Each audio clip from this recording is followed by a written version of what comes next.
Thanks. And tonight, questions for administrators at a Colorado Springs charter school as the COVID case count grows from their weekend homecoming dance. Tonight, we're hearing from officials. KRDO News Channel 13's Kerjan Bianca is live from the Classical Academy High School in northern Colorado Springs. Kerjan.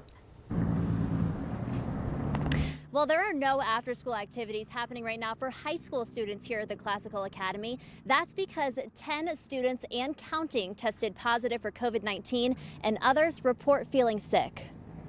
Our entire high school is remote since most of our high school, 90% of our kids attended the dance on Saturday. Tisha Harris, a spokesperson for the Classical Academy, says 10 students are sick with COVID-19 and more feeling sick in general. All the students a part of the outbreak attended the homecoming dance on Saturday at the school's gym. Now the entire student body at home. So we called it an illness reset. At the dance, no masks required and no social distancing. Not have any mask requirements at the dance at all. And social distancing was not used. How do you do that at a dance? 3 days later, once 6 students tested positive, Classical Academy notified the health department immediately. Called them first thing Wednesday morning and to work with them. We also noticed we had other students out that were sick for we don't know what reason. School staff is quarantined if they attended the dance and are unvaccinated. The Classical Academy says students will be learning from home through Tuesday. We're hoping with this illness reset, we will be good to go next week. Those 550 students should be back to in-person classes on Wednesday, the 29th.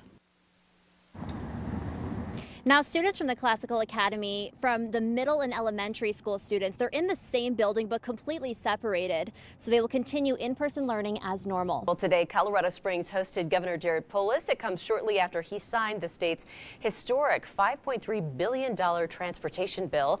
KRDO News Channel 13's Kerjan Bianca joins us live from downtown, where the governor got a chance to tour some of the city's newest improvements. Kerjan. Heather, we are at the U.S. Olympic and Paralympic Museum in downtown Colorado Springs, and just a few short hours ago, Governor Jared Polis was here along with Mayor Suthers, visiting this area along with other notable areas downtown.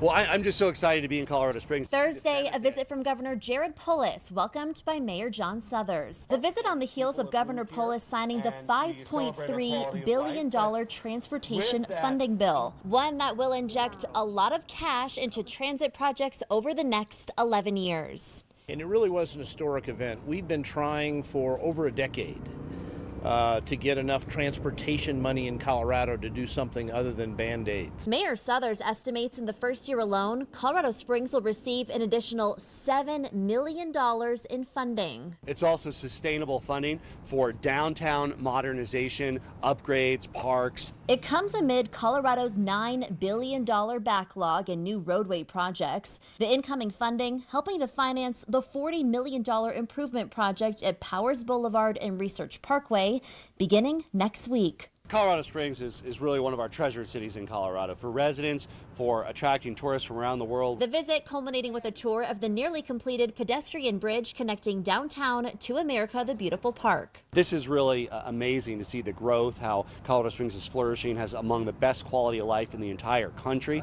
and I think we have a bright future ahead. It's likely Governor Polis will return here for the official unveiling of the pedestrian bridge this summer. Reporting in Colorado Springs, Kerjan Bianca, KRDO News Channel 13. Conquering Kilimanjaro, a Colorado Springs woman with no legs has become the first bilateral female to climb the highest mountain in Africa. KRDO News Channel 13's Kerjan Bianca brings us this unbelievable conquering of the highest single freestanding mountain in the world at 19,000 feet.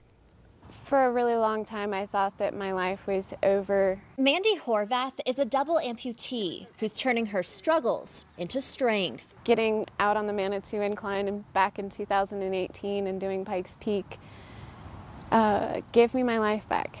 It explains her calling to Kilimanjaro.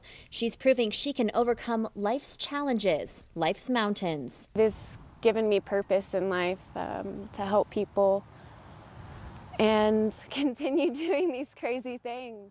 With every climb and crawl, she pushed through pain along sharp volcanic rock, even ice-cold glaciers. Summit day is incredibly stressful, and we're warned how incredibly hard it's going to be the entire duration up to summit day. And so there's a lot of pressure. That final day of pressure is a grueling 18-hour journey, confirming that with relentless persistence, as this Colorado Springs woman conquers Kilimanjaro with a Colorado flag, any dream is possible. I think it's a monumental feat, not only for myself personally, but for women around the world. Kerjan Donovan, News Channel 13.